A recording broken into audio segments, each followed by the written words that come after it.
Hey, Padmini, it's so nice to have you on the show today. How is it going?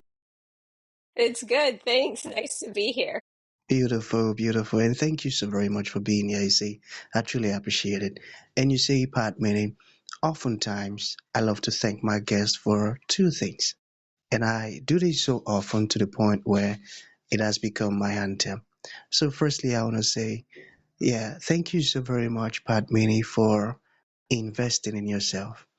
You see, you are you are on this platform right now because you did invested in yourself. And oftentimes, but many I love to make reference to the amazing mango tree. You see, some couple of months back, I was on a particular road, and just by the roadside, there was this very tall, unattractive mango tree. And I use the word unattractive because the mango tree's got no mangoes on it and the leaves were all dry. So I just walked past it and I went my way. But you see, Pat Mini, just recently I was on that same road. And this time around, a lot's changed about the mango tree. The mango tree caught my attention. It caught my attention pretty good from a distance.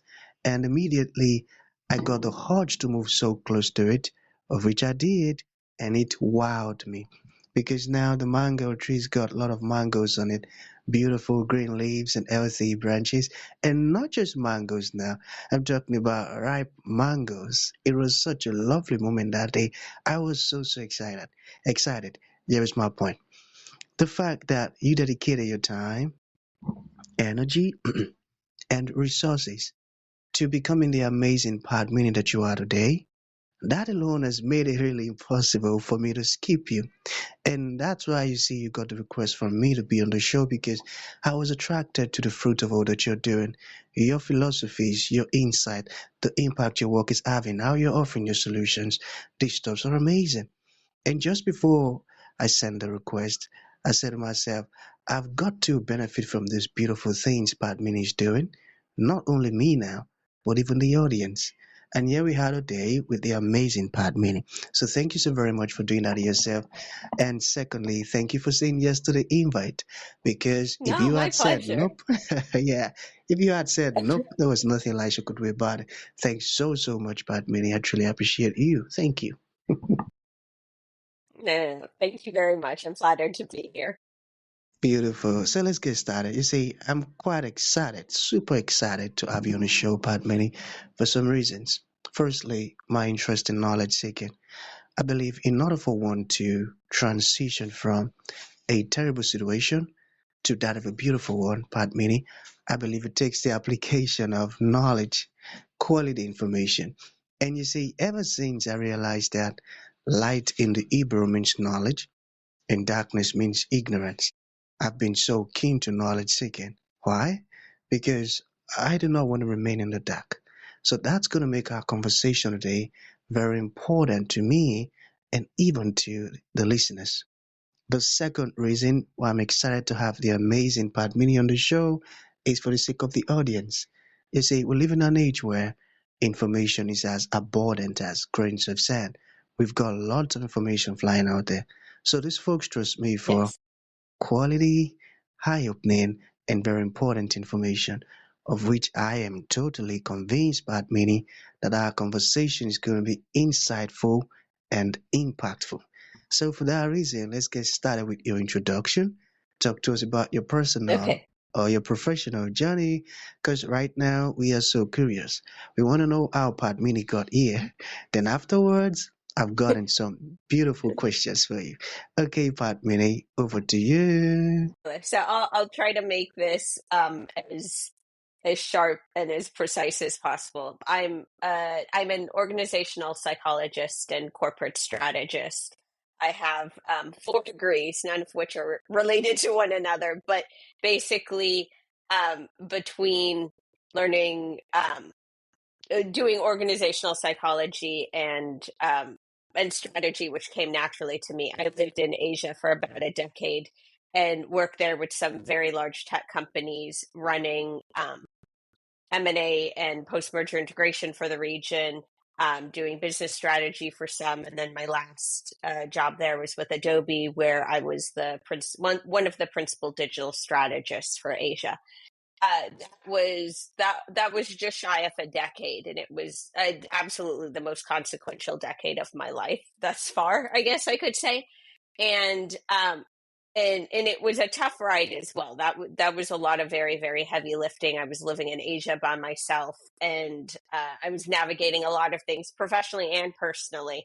And as an expat, but as a woman, and as an Indian American woman, and there were a lot of intersections that I did not match up to the stereotype or the presumption, and it was well worth it, and I'm glad I did it. But towards the end of that decade, I burned out.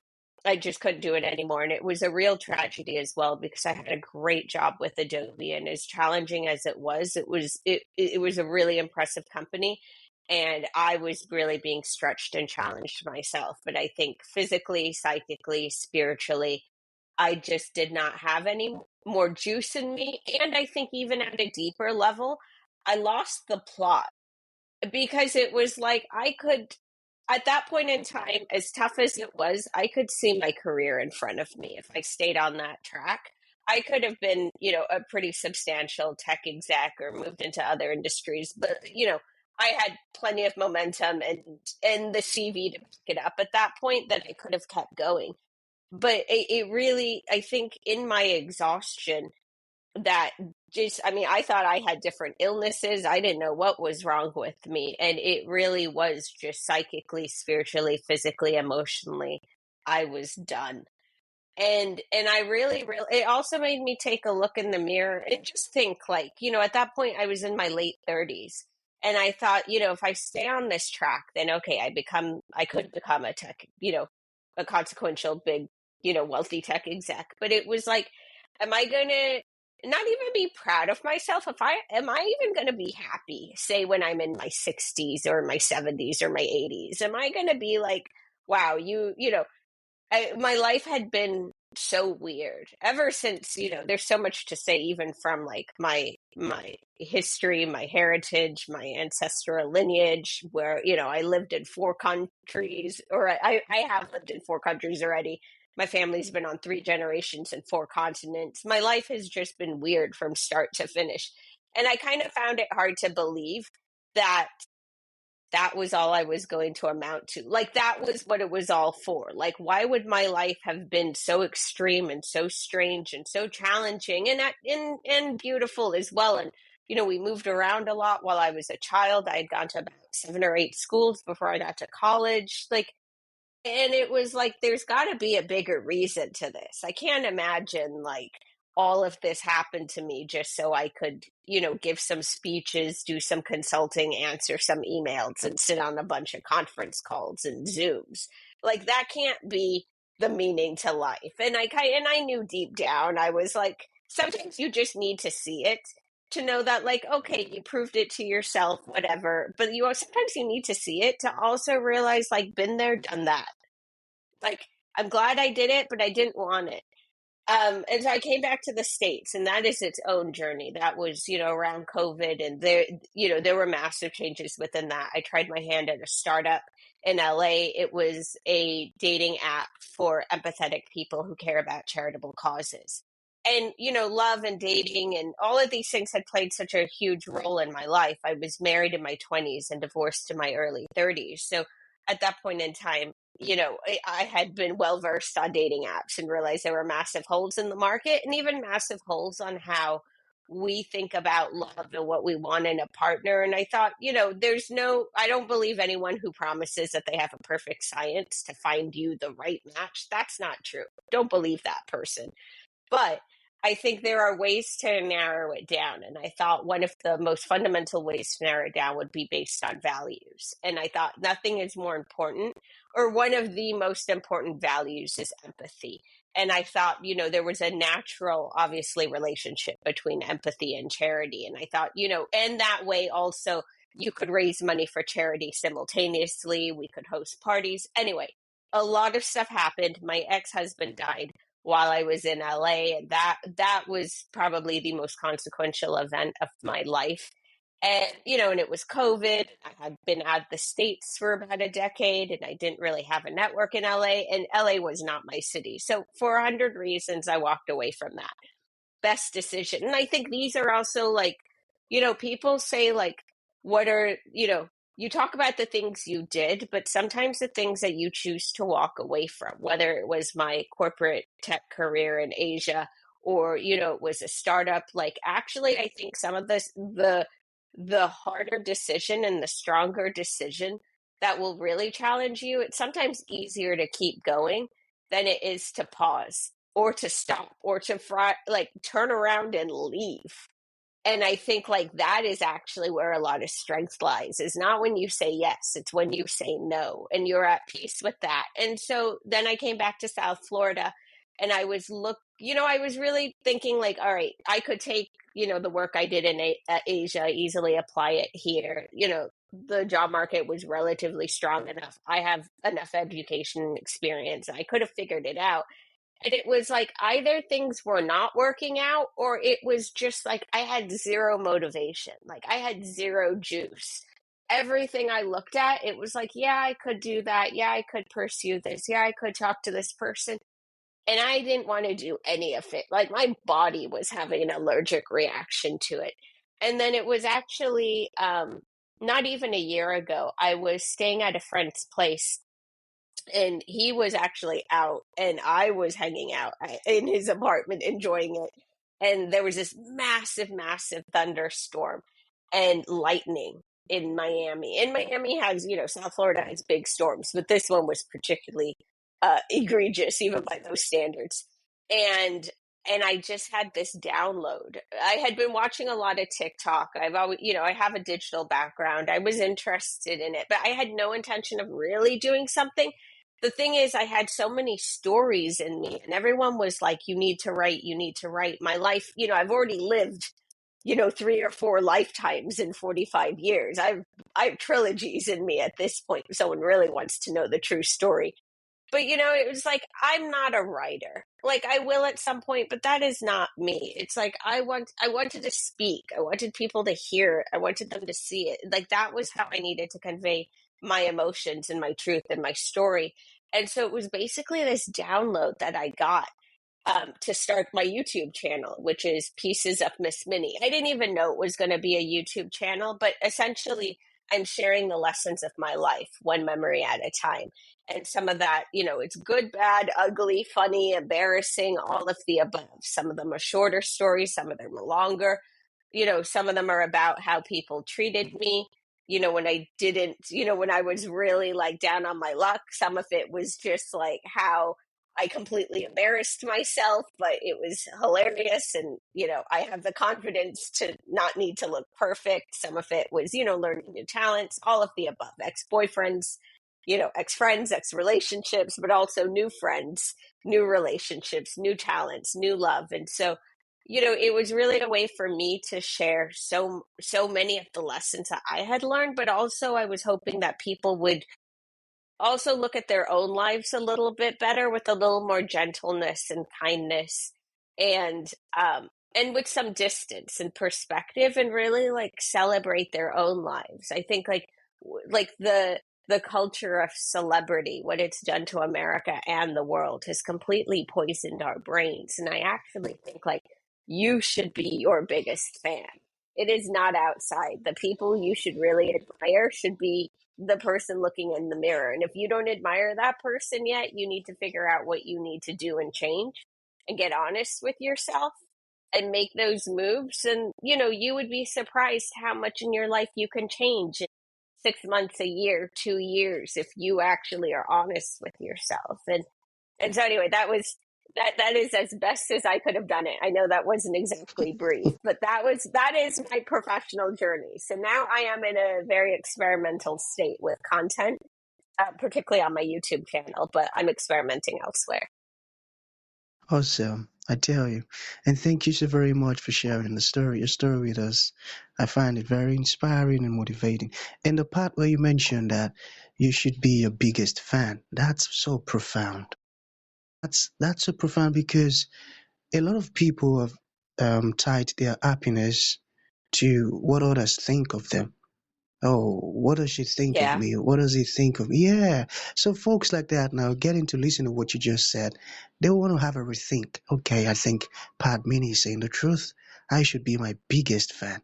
That's a great one. So you've answered many of my questions, but I've just got a few here. So Yeah, yeah, yeah, yeah, shoot. you mentioned the death of your ex-husband. So sorry about that. So I'm just curious, what did you learn from the death of your ex-husband?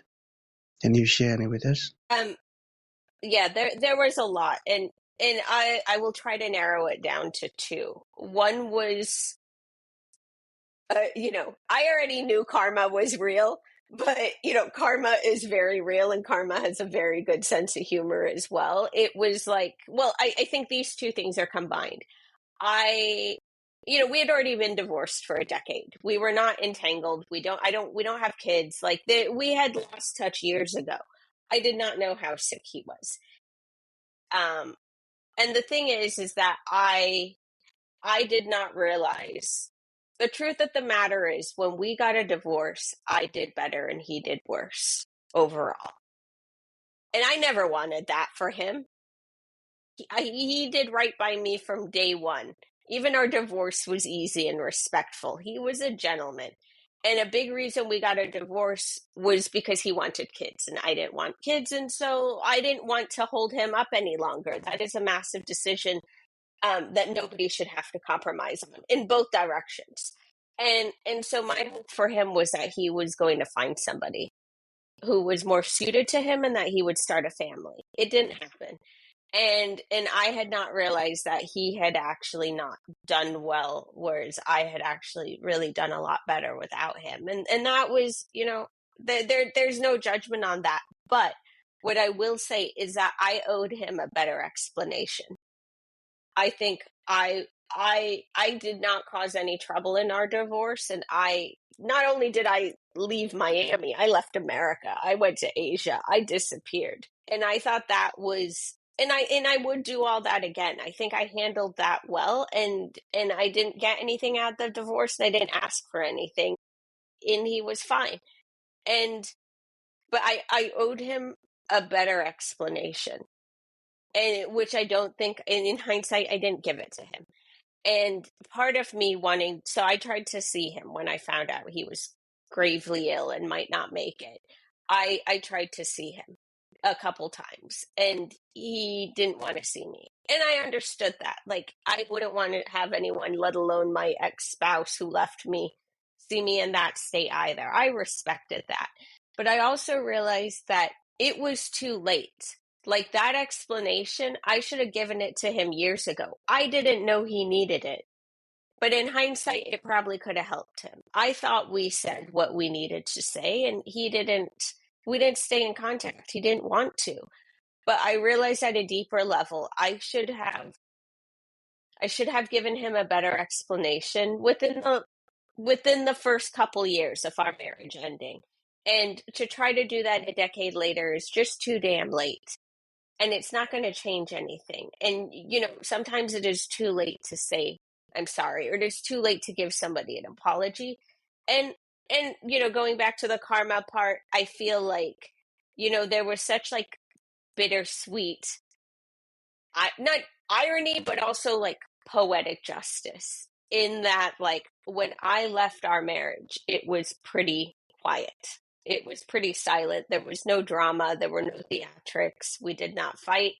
That divorce was probably would go down in history as one of the cheapest divorces. But like it was fine.